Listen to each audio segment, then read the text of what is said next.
the Bob McCowan podcast for a Wednesday hump day. We bid you greetings and salutations. Yours truly, along with John Shannon on the little screen if you're watching on YouTube, and otherwise you'll just hear his voice, which might be better. I don't know.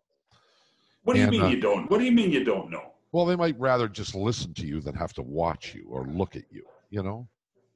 I have a face made for radio.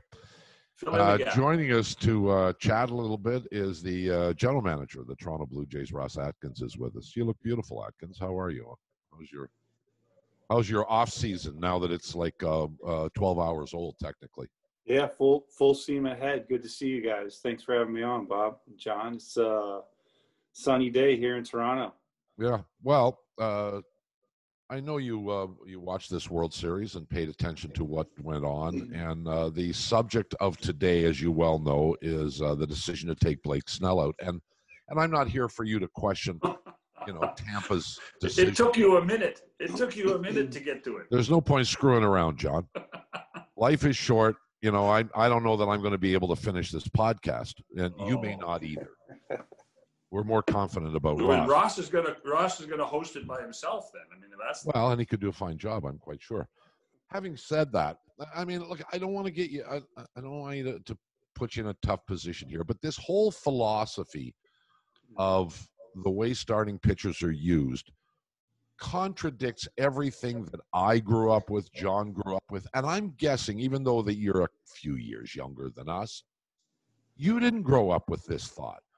The best case scenario was a starting pitcher went 9 innings. That was the best case scenario. Didn't happen all the time, but we used to talk about guys who could get 8, 10 complete games in a year and how great that was, how important to a team it was. And now all of a sudden we have a completely different scenario where now it's all about, well, I don't want the guy to face a roster for the third time around. Blake Snell's got a 2-hitter going. He's as good as I've ever seen him. 5 and I think a third innings pitched, and boom, he comes out. What do you think when you see stuff like that? Yeah, I think so. Several things. The first thing that comes to mind is something that you said that you didn't grow up with it. I didn't grow up with it. I was a minor league pitcher and a college pitcher, and there was nothing that I desired to do more than to pitch 9 innings. And there's nothing that Blake Snell desires to do more. And change is difficult. And I think that is the one thing that we just have to keep in the backdrop. And I think it's well said. We're not accustomed to it. We didn't grow up with it. The second thing that comes to mind, I don't know if you guys remember, you probably do. I'm sure you do, but I'm not sure it's top of mind, but Blake Snell went 6 innings against the Blue Jays in game 1 of the playoffs and had a 1-hitter and came out after the 6th, and it worked. So that's the second thing to factor in. This is the first time it didn't work with Blake Snell. They have been really consistent in how they've managed him over the course of the year. So they would have been doing something different had they last night kept him in there. But having said that, you're absolutely right. It was, I think it was the best I've ever seen him throw too. So I'm sure that it was difficult for Cashy. I'm sure that it was not a slam dunk decision for him, but those are a couple of things that come to mind. The other thing that I think about when I see it is, they, in Cashy, I think talked about it, is that they have gone after, using the different angles approach for some time. They are consistent in thinking that there's significant value to that a different look, different arm angles, obviously from left-handed to right-handed when they went to Anderson. And the Dodgers were doing the same thing. And you guys know as well as I do, if had the Rays won today, we would be talking about why they didn't start Urias and why they started Gonsolin, because Urias was clearly more effective. And in some ways, the Dodgers took a similar strategy. Alex Wood was dominant for 2 innings, punched out 3. It was perfect. They took him out. And had Baez, let up a run, they probably today, and the Dodgers lost, we'd probably be talking about why he didn't ride Alex Wood a little bit further. But I wonder how Kevin Cash is feeling today and thinking like, man, is this the time that I should have gone against he probably is thinking about that and wondering if that was the time. And so, well, he's also taken a little bit of heat for Nick Anderson, who did not pitch very well. I mean, and that's the other thing in all of this. You can, if you decide to take Snell out, it's who you put in that becomes the real issue.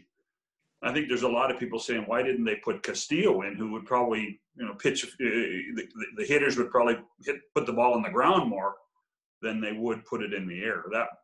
The other thing is, in many ways, and you touched on it, Ross, is that the Dodgers out-Tampa'd Tampa.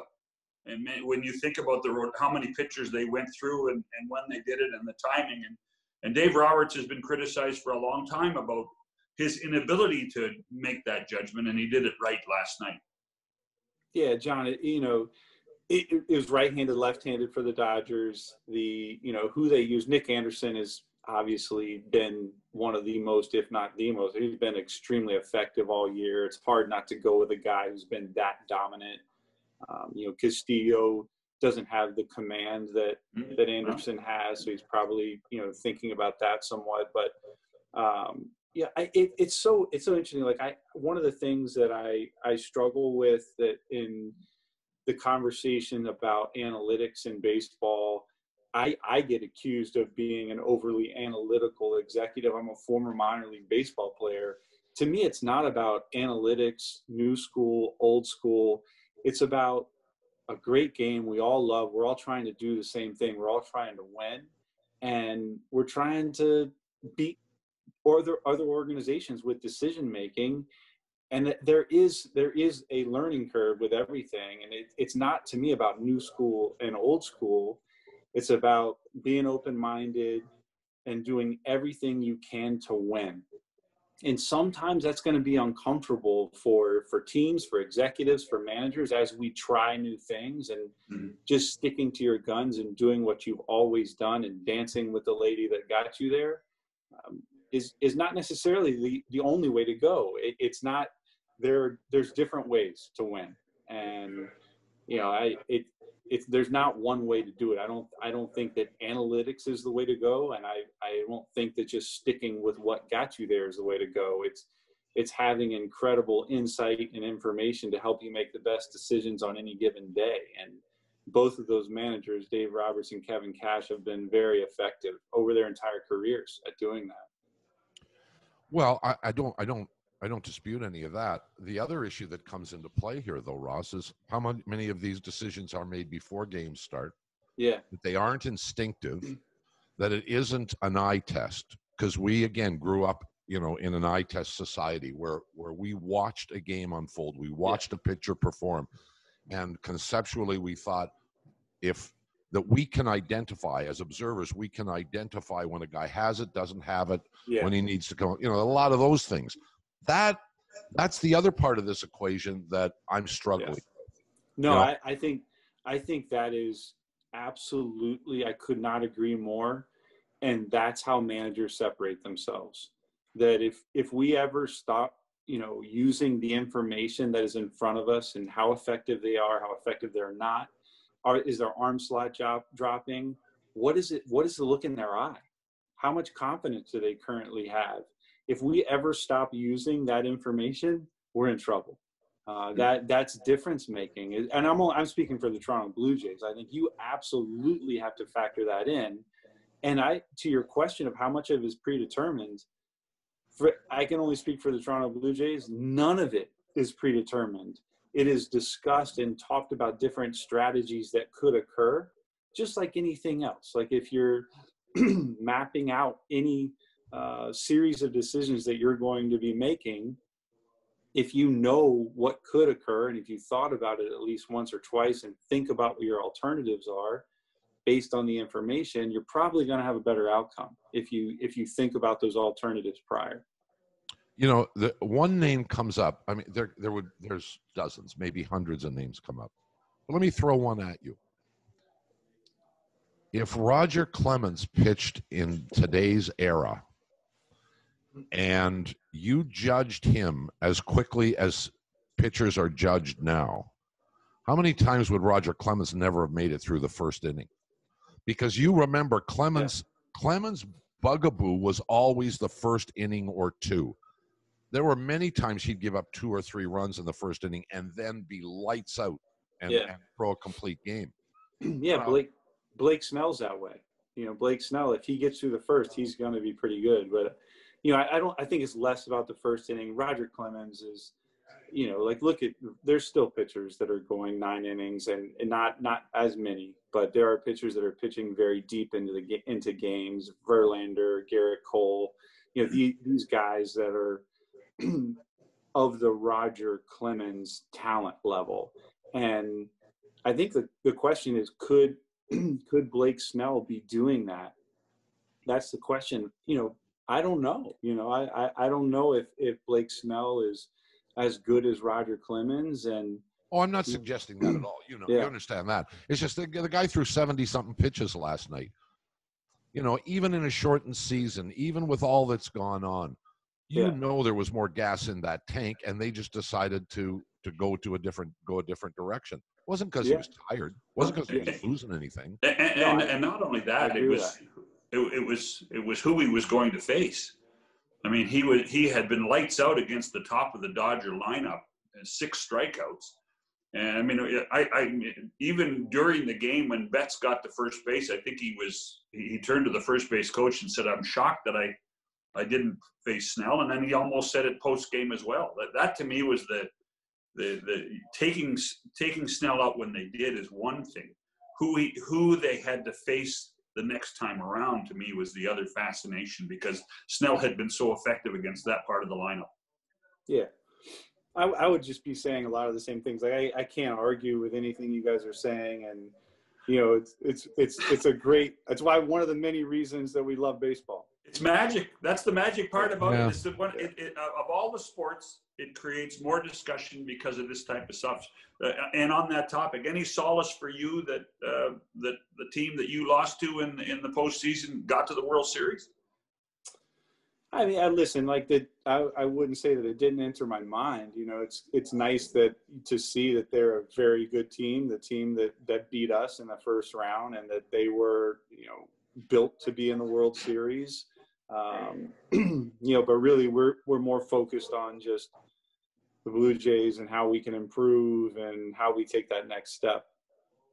With Ross Atkins, the GM of the Blue Jays. Let's get on to a slightly different topic. In this unusual season, a lot of adjustments had to be made. A lot of things were changed, roster sizes, this, that, and the other thing. And one of the things that certainly helped your organization was the playoff format was expanded. This is something that I've harped on for years and years and years. I believe more teams should have been in the postseason. Now we have seen that, and there seems to be a feeling, I don't know what you're hearing from the MLB front office, but a feeling that there's a possibility, even a likelihood, that the same playoff format may exist next year, or something similar. In other words, more teams getting into the postseason. How do you feel about that? Yeah, I mean, listen, I think that there's a lot to be said for the rigors of a 162 game season and the benefit of being able to continue to play when you've been effective over the course of the year, and expanding that by a team per league or a couple of teams per league, I think certainly deserves all the conversation in the world. Then there's the other side of that story that it's so hard to get to that point. And is the best team ultimately going to win if we start to expand that and expose what the talent pool is at the end of the road? So, I don't have a strong opinion on expanded playoffs, on whether or not that is best for baseball or not. I think there's so many variables to that. The thing about expanded playoffs is, to me, when I think about it, I think it's good for across the game for cities and for different regions to be more vested later. But I also think about, what it means for a team to win more than the other over the course of 162, and the power of that, and that starting to be watered down. So, it's something that ultimately I feel that we have to be open-minded and be listening to fans on. So from a pure baseball perspective, I don't think it's game-changing, but if the fans are driving that and feel that it's important, then I'm all for it, and I feel that we need to be open-minded. Well, in the expanded playoffs, the two best teams, the best team in the American League, the best team in the National League, did make it to the World Series, even with more teams in the playoffs. So, if you're going to get the correct result, then there really is, in my mind, nothing wrong with it. But the question becomes: does it water down the importance, or is there a need for 162 games anymore? I'd like to see 154 personally, but that to me is and then expand the playoffs. Yeah, I mean, the 154 is still a very rigorous season, but I think that's well said. That's well said. It worked out well this year. Yeah. So as you prepare for next season, and we don't have any idea what that will look like. We don't know when it will start. We don't know about spring training. We don't know anything really. None of these decisions are etched in stone. But as you move forward, I assume, as in every year, you have priorities that you want to address or feel you need to address. Let me start with this question, because there's going to be a barrage here of Blue Jay-related questions. I assume you're happier with your outfield right now than you were at the start of the 2020 season. But I'm not sure that you're satisfied that you have all the exact right pieces there. How's that? Yeah, I think that's a fair assessment. Listen, our outfield was a strength for us this year. Randall Grichuk played very well in center. Teoscar made huge progress. Lourdes had an incredible year in left field. But we can, we need to be thinking about how we can improve it and take it to another level. Your infield, on the other hand, is a little bit in flux, and there are people who think that maybe, you moved Guerrero Jr. over to first base. There's some thought that maybe your shortstop won't be your shortstop for a long period of time. You probably need to address third base on some kind of permanent basis if you'd like to. Give me your general thoughts on an infield that appears to be, has the potential to be really good, but maybe in flux right now. Is that fair? Yeah. I don't feel that it's in flux. I think the one question will be where Vladdy ends up playing.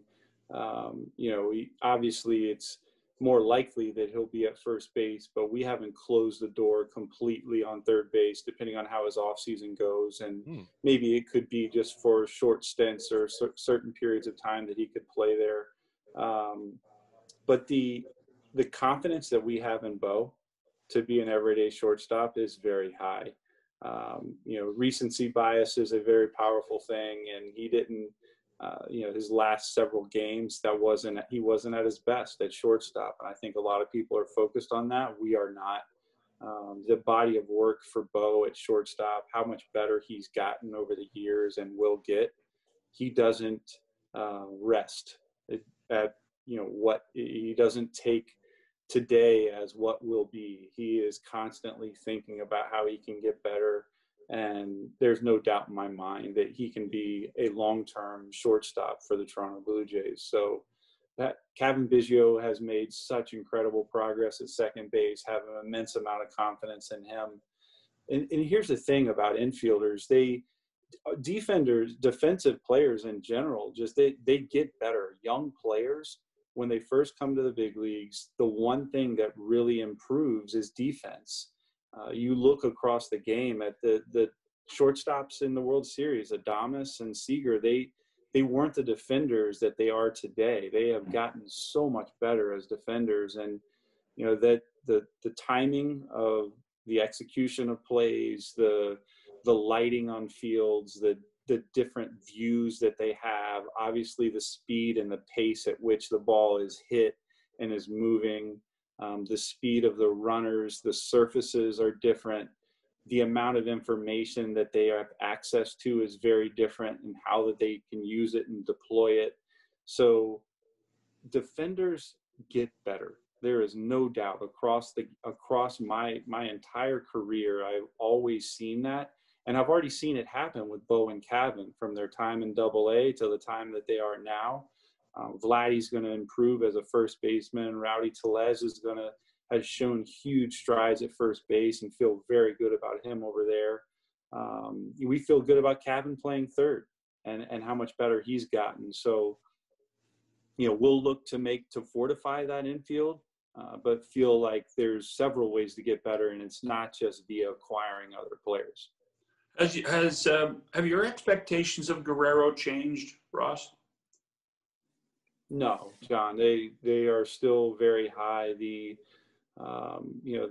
bat to ball ability that he has had over the course of his career, the ability to adjust his swing and make contact in different counts and situations, the bat speed and the power. For Vladdy, it all just comes down to the position he's putting his body in. It's not about just getting the ball in the air. It is about the consistency with which he makes hard contact, and I think the ball will get in the air enough. So all of the things that we've always liked about him and been so excited about, we still see all of those things. I thought it's interesting that you say you have not discounted the possibility of Guerrero playing some third or maybe going back to third base. It was something I thought a lot about during this season too, and I suspect that at least part of that decision, Mr. Atkins, is the performance of Rowdy Tellez and needing to find a home for him, both defensively and offensively. And yes, you have a DH spot available, and I'm wondering how you feel about the DH position. There are many ways to use this position. In the early days, if I recollect correctly, generally there was a guy who was appointed the DH. Yeah. More often than not, an older player who didn't have the defensive mobility any longer, but could still hit. And that was the guy you kind of put in that spot, and then you looked for as you were going through year to year. Like anything else in sports, the DH position has evolved. What would you, in the best case scenario, what would your DH be? Would he be the same guy 162 days a year? Would it be a rotation of guys? How do you want to use that spot in the lineup? Yeah, I mean, obviously, I won't dance around it. I'll answer it as directly as I can. But it depends on the rest of your roster, right? So I'll just use our current setup. And our current setup in the Toronto Blue Jays, the ideal is that we're adding another versatile defender, athlete, or two that can impact the game in more than one way. So if that means that from time to time, Lourdes Gurriel, Randall Grichuk, Teoscar Hernandez, the players that we acquire, Vladdy Guerrero, are DHing, that's a great outcome for us. So that's our ideal, is that we increase our alternatives at not only just hitting the ball over the fence and hitting doubles and driving runs in, but also increasing our alternatives in the outfield and infield. I tell you what, just not to change the topic completely, but the fact that it looks like the National League is going to adopt the DH all the time too. For the first time in a long time, I didn't notice it. And I didn't notice the difference during the World Series. And it was a blessing. The fact that the rules were the same for home games and road games. It's one of those things that in this short season in Major League Baseball, a couple of the rule changes they've made, I think, are going to improve the game overall in both leagues. And again, that's just a personal thought based on what the DH is. What you talked about in many ways is what the Dodgers have done in the World Series with Will Smith. Yeah. It was great.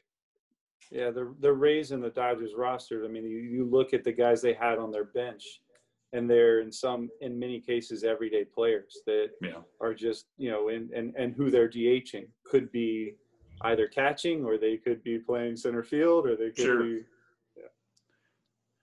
We'll keep moving around. The catching position had become a lot more intriguing over the last couple of months for you guys with the arrival of Alejandro Kirk and what he showed. And here's a young guy who was an A-ball player, was he not? Yes. And I mean, his impact was significant. I have to think you were impressed by the performance of this young guy. And yet, as a catcher, with the limited experience that he has, do you see him going back to the minor leagues, assuming the minor leagues play next year? Or did he show you enough to make you wonder or believe that he's ready?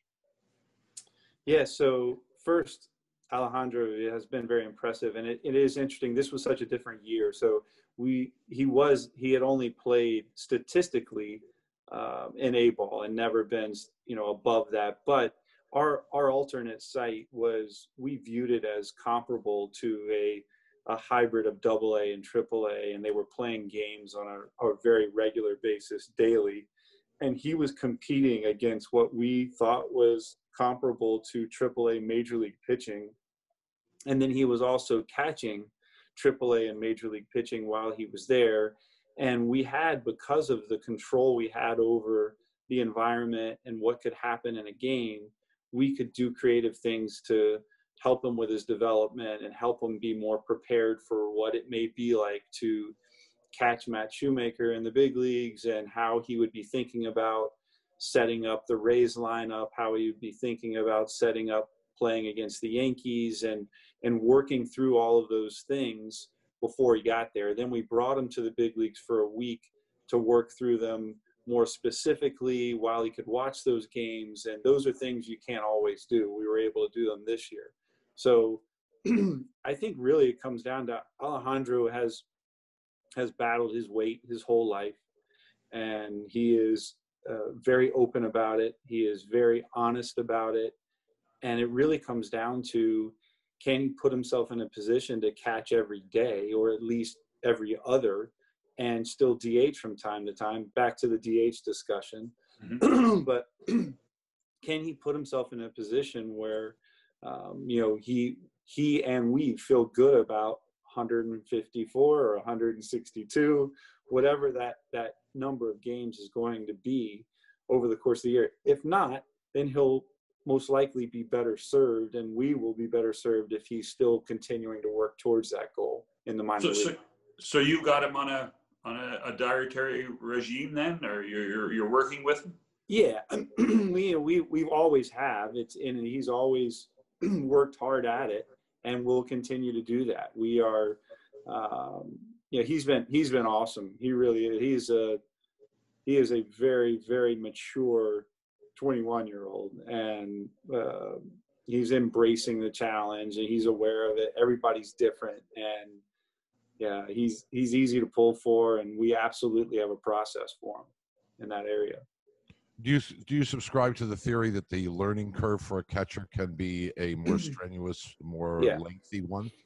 Yeah, I mean, that was a big concern for us, and that was the thing that we struggled with the most was, are we going to be overexposing him and then impacting his ability to impact the game offensively? We felt very good about his at-bats and his ability to come up and compete offensively. And defensively, what we worried about was not only the rigors of just receiving, blocking, throwing, but the different strategies for game calling, especially with the amount of information that we have today and other teams have.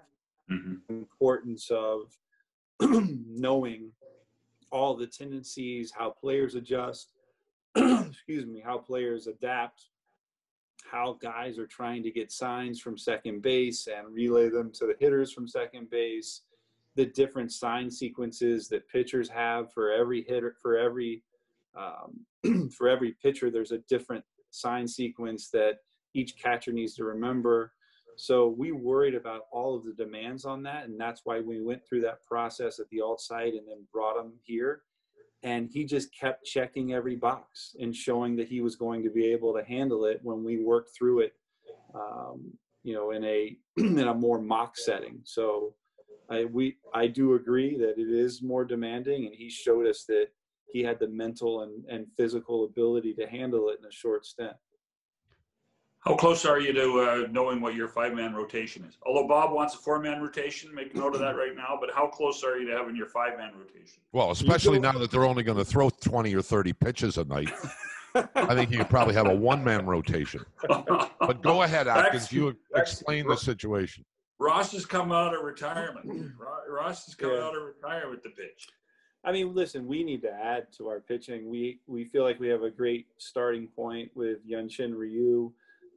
The other pieces that could be making significant impacts. We talk about the names all the time, and obviously there's several that are more prevalent, and Hatch and Kay and Merriweather, the strides they made this year. Nate Pearson is one that everyone's very familiar with. Acquired Ross Stripling, very confident in saying that Tanner Roark will be a better version of himself next year. The shutdown during COVID really impacted him in a significant way, and he just got off to a tough start. So that's a really good starting point to have before we're even talking about Alek Manoah and Simeon Woods Richardson and TJ Zoik. So we'll look to add to that, and hopefully it's in the middle part of the rotation and higher. And we're hoping to to be someone who is of significant impact and not just stabilizing, but that's not easy to do. So we'll have to be creative and open-minded, and we'll be in on, obviously every pitcher that could be contributing at the top of a rotation. How big is the change in now being a team that has gotten to a point higher in the mountain than you have been in the last couple of years? Because every step along the way in the development of a team, almost from scratch, which is what you guys did, you took it pretty close to the wood. If things change, the decision-making changes. You have young players, as you mentioned, especially pitchers, that you are hopeful for. And yet at the same time, you have other players, your position players, have emerged as having a level of quality, and you hope they will continue to emerge, and you want to try and make sure that the pieces all kind of fit together at the same time. So do you feel like you're less likely to give a 22, 23-year-old pitcher a chance in this team, and would rather go out and try and find a veteran through free agency or through trade that can help this organization today? I don't think we're less likely to give someone an opportunity if they're earning it. If they have shown the ability to command and get swing and miss at the highest levels, then how they're doing it. If we feel that it will impact us, we are going to have opportunities, but we're also going to need to add via free agency and trade. So, you guys know it well. I would be a broken record to talk about the importance of depth, especially in pitching. But we're going to need both. We're going to need the contributions from the names that I mentioned, and we're going to need contributions from free agents and hopefully via trade too. How close are you to competing on a daily basis and in postseason with the Yankees and with Tampa? How close do you feel you are based on a lot of positives that occurred during this strange season? Yeah, I mean, I feel like we're already there competing. It's just a matter of winning more than they do. So that's what we're looking to do. We were very competitive with both teams. You could argue that in many ways we outplayed the Rays, and if you looked at just how the games transpired, what the games were won and lost by, outplayed as it relates to hits and maybe hits allowed, but defense was what did us in against the Rays. And the Yankees we were toe to toe with, except for those first two games when we went into New York. But every other game we were right in or we won. So Competing, I'm not worried about. It's getting over the hump where we're winning more than those teams are, and they're very good teams. We want to let you go, but and I know you don't have answers here, but you can just say you don't have answers if it's the truth. We are, of course, one day after the World Series has ended, intrigued by when this next season starts, when spring training begins, and many, many other questions that don't relate to individual ball clubs or performance. They relate only to what's the structure going to be. Do you have any insight? I mean, you must be aware of some of the things that are being discussed. Yeah, I mean, I think I have some insight into it, but I think the honest answer is that there's so many larger factors at stake here than Major League Baseball has control over. I think we're all planning towards as close to a regular schedule as possible, and if not, it being just as what we've always had. And that is certainly all I've heard. Is that is the plan, is how can we make sure that happens, and how do we make sure that we're thinking through all of the contingency planning to make sure that we're prepared to do what's best for the game, what's best for fans. So but obviously it's been a tough run over the last month in the US, and we've seen a spike here as well, here in Toronto and in Canada. So I think the next month will be very telling. But I can say this: I'm extremely encouraged about next year. Every time I have a conference call with Major League Baseball, I always hang up with a very good feeling about us being able to continue to make progress, and we'll see what the results are. And you're planning in parallel Toronto and Buffalo? or I mean, because realistically, that might be your biggest obstacle. Yeah, no, we won't we won't limit ourselves in any way as we think about the potential contingencies. We need to plan for every possible scenario and maximizing them, and making sure it's not just what we did. Like, is there a better scenario? Can we make it better if for whatever reason that we are having to consider that? So, no, with that, does that mean that in addition to Toronto, and because in the end, Buffalo was pretty successful for you in many ways, would there be somewhere else you'd play? I mean, we're focused on playing in Toronto, and then the contingencies we need to be open to. We need to be open to the potential of, is there a better scenario than Buffalo? Buffalo did work out exceptionally well for us, but we need to make sure that we're considering all of the angles. We'll let you go. We wish you a fine off season. I know it's not really off season for a general manager because so much happens. Yeah. Will there be winter meetings? Yeah, I was going to say, you do them on Zoom? Yeah. Yeah, I mean, there hasn't been determined on the winter meetings. There won't be GM meetings. We will have virtual meetings with other executives, and then across the industry, those have already been coordinated on the GM front. And then we'll see what happens for the winter meetings. Thank you, Mr. Atkins. All right, Bob and John. All the best during the off season, and we'll bug you down the road sometime if you don't mind. No, that was fun. Thanks for having me on, guys. Nice to see you.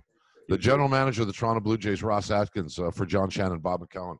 See you next time on the podcast.